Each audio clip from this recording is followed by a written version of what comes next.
You cannot beat your kids into church.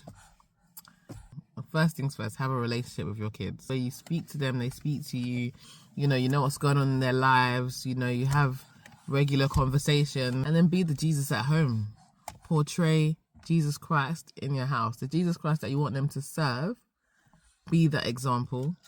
You cannot live a wayward life. They hear you gossiping, they hear you lying, they see you committing fraud, they see you being disrespectful to people and things like that, and then you're like, come on, let's go to church. And if they don't go, come on, I'll beat you, I'll do this to you, I'll do that to you, blah blah blah, you're this, you're that. Then you start calling them names.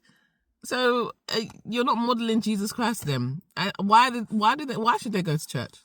You're not modeling that Jesus to them. You're forcing them to go to church. Do they have a relationship with God?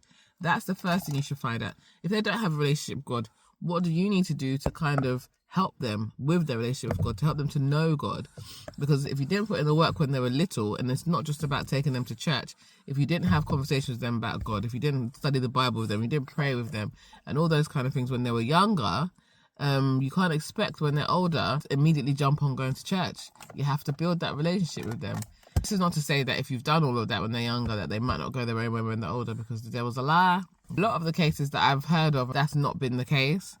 And obviously pray for your kids, but have a relationship with them. So many women spend all day, every day at church, and you're not spending that time with your kids. And then you expect that when they get to that age, the relationship automatically comes. It doesn't. You cannot spend every single day of your life at church or doing church events and neglect the kids that you chose to have. You had these kids, you have to raise them. The church isn't going to raise your kids for you. You have to raise your kids. You have to have a relationship with your kids. I'm not saying don't go to church, don't serve. Go to church, serve. But balance everything. Balance everything. You still need to look after your kids. You still need to be a wife to your husband. You cannot neglect the things at home for the things at church. Be the reflection of Christ in your house.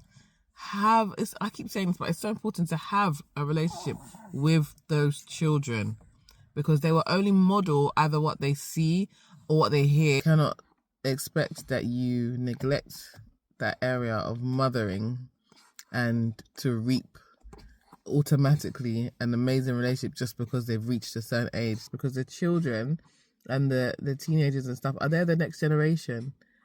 We want them to be on fire for God, just as we have been on fire for God, because they're the ones that will carry the next generation through.